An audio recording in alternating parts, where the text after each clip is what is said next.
Doctor, আপনি আমাকে বাঁচান। ডাক্তার বলল, তোমার মাকে বাঁচাতে হলে ৮ লক্ষ টাকা লাগবে। আমি বললাম, ডাক্তার, আমি মাত্র ক্লাস 8-এ পড়ি।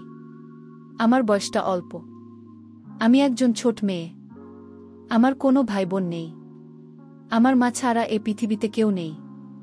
কিন্তু ডাক্তার বলল, তোমার কে আছে বা কে নেই সেটা আমার দেখার বিষয় না। আমি ডাক্তার সাহেবকে বললাম, আপনি একটু দয়া করুন। ডাক্তার আমার কথার উত্তরে বলল, আমি তোমার মাকে যদি টাকা দিয়ে বাঁচিয়ে তুলি আমার কি লাভ হবে? আমি বলেছিলাম, ডাক্তার, আপনি আগে আমার মাকে সুস্থ করে তুলুন, আপনার যা ইচ্ছা সব আমি পূরণ করব। ডাক্তার তখন বলল, আমি একটা শর্তে তোমার মাকে বাঁচাতে পারি। আমি বললাম, আপনি বলুন কিশোর, আমি সব মেনে নেব। ডাক্তার বলল, তুমি আমাকে কিছু দিতে হবে। আমি বললাম, কি দিতে হবে ডাক্তার সাহেব? ডাক্তার বলল, তুমি আমার অন্য একটা অফিসে এসো, ফিরে আজ রাত 12টার পরে আমি তোমার মায়ের সমস্ত চিকিৎসার করছে আমি দিব। ডাক্তার সাহেব যখন রাতের কথা বললেন তখন আমার মনের ভিতর ভয় কাজ করছিল, কিন্তু কিছু করার নেই। আমি ডাক্তার সাহেবের কথা না শুনলে আমার মায়ের চিকিৎসা হবে না। আর তাই আমি বাধ্য হয়ে আমি ডাক্তারের সাথে রাত 2টায় তার অফিসে গেলাম। ডাক্তার আমায় দেখে বললেন, তুমি এসেছ, আসো আমার রুমে। আমি ডাক্তার সাহেবের রুমে গেলাম। তারপর ডাক্তার সাহেব বললেন, তোমার কাছে আজ আমি যা চাই তাই দিতে হবে, যদি না দাও তাহলে তোমার মা বাঁচবে না।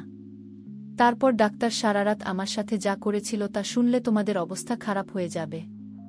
আসল ঘটনাটি শুরু করার আগে তোমাদের কাছে একটা অনুরোধ, তোমরা আমার চ্যানেলটিকে সাবস্ক্রাইব করে পাশে থাকবেন, তাহলে আসল ঘটনা শুরু করা যাক। আমার মায়ের শরীর খুব খারাপ ছিল। আমি তাকে ডাক্তারের কাছে নিয়ে গেলাম, কিন্তু তার চিকিৎসা করানোর টাকা আমার কাছে ছিল না। ডাক্তার বলল, মায়ের চিকিৎসা করাতে হলে আমার অফিসে চলে এসো। মায়ের চিকিৎসার জন্য আমি ডাক্তারের পার্সোনাল অফিসে গেলাম। আমার নাম সাইমা। আমার বয়স 13 বছর। যখন আমার মায়ের শরীর খারাপ হয় তখন তাকে আমি অনেক ডাক্তার দেখাই, কিন্তু কোনো লাভই হয় না।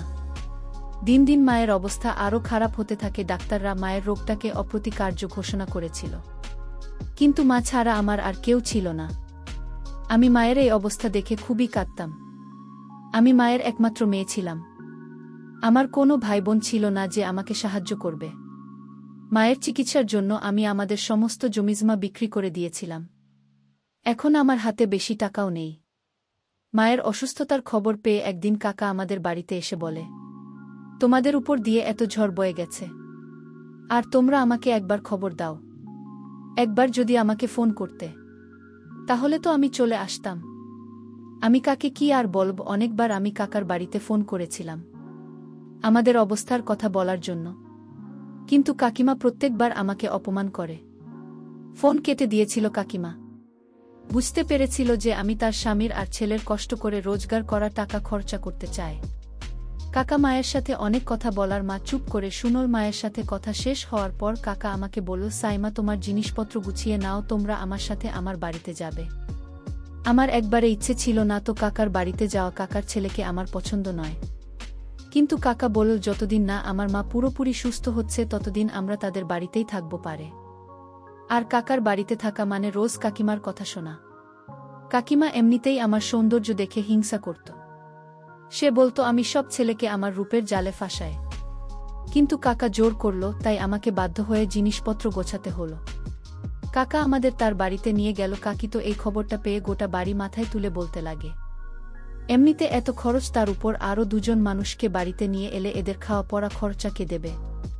তখন কাকা গিয়ে কাকির কানে কানে কিছু একটা বলার কি চুপ করে গেল। কাকি আমাকে বলল, যাও সাইমা, তোমার মাকে নিয়ে ঘরে যাও। আমি যেতে যেতে ভাবতে লাগলাম যে কাকে এমন বললেন। কাকিকে যে তা কি রকম বদলে গেল, কিন্তু কিছুক্ষণ পর আমি ব্যাপারটা ভুলে গেলাম আর মাকে নিয়ে চিন্তা করতে শুরু করলাম। আমি ভাবলাম যে আমি যদি শহরে কোনো ছোটখাটো একটা চাকরি খুঁজে নিই তাহলে মায়ের চিকিৎসার টাকা জোগাড় করতে পারব। কিন্তু আমার চিন্তা ছিল যে কাকা যদি আমাকে চাকরি করতে না দেয়। পরের দিন সকালে উঠে আমি প্রথমে রান্নাঘরে গেলাম কিছু খাবারের বন্দোবস্ত করতে। তখন কাকি রান্নাঘরে এসে আমাকে বলল, দেখো সাইমা, এখন তো তোমাকে আর তোমার মাকেই বাড়িতে থাকতে হবে। তুমি তো জানো জিনিসপত্রের দাম কি রকম বেড়েছে। তুমি এক কাজ করো, শহরে কোনো ছোটখাটো একটা চাকরি খুঁজে নাও, তাহলে কিছু না হোক মায়ের ওষুধ খরচা তো তুমি দিতে পারবে। বাকি ব্যবস্থা আমি আর তোমার কাকা করে নেব, সে নিয়ে তোমায় ভাবতে হবে না। আমি কাকির এই রোগটা কোনোদিনও দেখিনি। তার ব্যবহার একদম বদলে গিয়েছিল, আমার মায়ের খুব ভালোভাবে খেয়াল রাখছি। আমি দেখে অবাক হলাম যে এক রাতের মধ্যে কাকে এতটা কি করে বদলে গেল। কাকা কি এমন বল কাকিকে যে সে নিজেকে বদলাতে বাধ্য হল? সে যাই হোক, সে আমার সাথে খুব ভালো ব্যবহার করছিল। আমি তো এই বিষয়ে খুশি ছিলাম যে আমি এখন চাকরি করতে পারব, কেউ আমাকে বাধা দেবে না। আমি ঘরে এসে মাকে বললাম যে আমি চাকরি করতে চাই, কারণ আমি জানি মায়ের এটা জানা দরকার। তার মেয়ে সারাদিন কোথায় থাকবে, মা আমাকে চাকরি করতে বারণ করো না। মা ও বুঝতে পেরেছিল যে এখন আমরা কাকার বাড়িতে আছি, তাই নিজেদের খরচা যতটা সম্ভব নিজেদেরকেই চালাতে হবে। শহরে আমার একটা বন্ধু ছিল, তার নাম সুমন। আমি তাকে ফোন করে সব কথা বললাম। সে বলল, সাইমা তুমি আমাকে 2 দিন সময় দাও, আমি চেষ্টা করছি আমার অফিসে তোমাকে একটা কাজ জোগাড় করে দিতে। যদি তোমার এখানে কাজটা হয়ে যায় তাহলে খুব ভালো হবে, আমরা 2 বন্ধু একসাথে কাজ করতে পারব। কথা শুনে আমি খুব খুশি হলাম, কারণ আমি প্রথমবার শহরে কাজ করতে যান। কিন্তু আমার ভয় লাগছিল এই ভেবে যে শহরের পরিবেশটা কেমন হবে, আমি ওখানে গিয়ে মানিয়ে নিতে পারব কিনা। এই ভাবতে ভাবতে 2 দিন কেটে গেল। 2 দিন পর সুমন আমার বাড়িতে চলে এলো। সে বলল, সাইমা তোমার ভাগ্যটা খুবই ভালো, কাল আমি অফিসে তোমার কথা বলতে ওরা তোমাকে নিতে রাজি হয়ে গেল। ওদের একটা ভালো মেয়ে দরকার ছিল, এটাও বলেছে যে তোমাকে ভালো পারিশ্রমিক দেওয়া হবে। সুমনের কথা শুনে আমি খুব হলাম, কিন্তু আমার চিন্তা হয় যে অফিসের মালিক কেমন হবে। পরের দিন সকালে আমি সুমনের সাথে অফিসে এলাম। এসে আমি জানতে পারলাম যে মালিক আমাকে কাজে রেখেছেন। তিনি কোনো কাজে কিছু দিনের জন্য শহরের বাইরে গেছেন। এটা একটা সার্জিক্যাল কোম্পানি ছিল, যেখানে চিকিৎসার সরঞ্জাম তৈরি হতো। প্রথম কদিন আমাকে শূন্যের সাথে রাখা হতো, যাতে আমি ভালো করে কাজ শিখতে পারি। প্রথম দিন আমার অফিসে আসতে অস্বস্তি হচ্ছিল, কিন্তু আস্তে আস্তে আমি এখানে পরিবেশের সাথে নিজেকে মানিয়ে নিলাম। আমি শূন্যের সাথে অফিসে আসতাম, আর ছুটি হলে তার সাথে বাড়ি ফিরতাম। 15 দিন হয়ে গেল আমি এখানে কাজ করছি, কিন্তু এখনো আমি আমার মালিককে দেখতে পাইনি। আমি এখনো জানি না তিনি কে, আর তিনি কেমন। আমি একবার ওনার সাথে দেখা করতে চাই, যিনি আমাকে কোনো ইন্টারভিউ না নিয়ে চাকরিতে দিয়ে দেন। আমার শিক্ষাগত যোগ্যতা বেশি নয়, আমি কেবল 7 পাশ করেছিলাম। বাবা মারা যাওয়ার পর আমার আর পড়াশোনা করা হয়নি। একদিন মায়ের শরীর খুব বেশি খারাপ হয়েছিল। আমি সেই সময় অফিসে ছিলাম। কাকি আমাকে ফোন করে বলে, তোমার মায়ের শরীরটা খুব খারাপ, তুমি এক্ষুনি বাড়ি চলে এসো। কাকির গলাটা খুব চিন্তিত শোনায়। আমি সঙ্গে সঙ্গে সুমনকে বলে বাড়ি চলে এলাম। এসে দেখি মা খুব অসুস্থ। আমি মাকে নিয়ে হাসপাতালে গেলাম। সেখানে ডাক্তার মাকে দেখেই জবাব দিয়ে দিন বলল, তুমি ওনাকে কলকাতা নিয়ে যাও। তখন আমার কাছে বেশি টাকাও ছিল না, কিন্তু তাও আমি মাকে কলকাতা নিয়ে এলাম। আমি চাই না থাকার জন্য মায়ের চিকিৎসা বন্ধ হয়ে যাক। কলকাতা নিয়ে এসে মাকে হাসপাতালে ভর্তি করিয়ে দিলাম। ওখানে ডাক্তার আমাকে ধৈর্য ধরতে বলে, তারা তাদের দিক থেকে পুরো চেষ্টা করছে। এদিকে আমার কিছুই ভালো লাগছিল না, মনে হচ্ছিল যে কোনো সময় আমাকে ছেড়ে চলে যেতে পারে। তারপর আমি পৃথিবীতে পুরোপুরি একা হয়ে যাব। প্রায় 24 ঘন্টা পর ডাক্তার আমাকে তার অফিসে ডাকেন, আর ডেকে বলেন, তোমার মায়ের অবস্থা খুব খারাপ, তার হার্টের অবস্থা খুব খারাপ হয়ে গেছে। আমাদের এখনই তার চিকিৎসা শুরু করতে হবে। তার জন্য তোমাকে 5 লাখ টাকা জমা দিতে হবে, তবে আমরা তোমার মায়ের চিকিৎসা শুরু করতে পারব।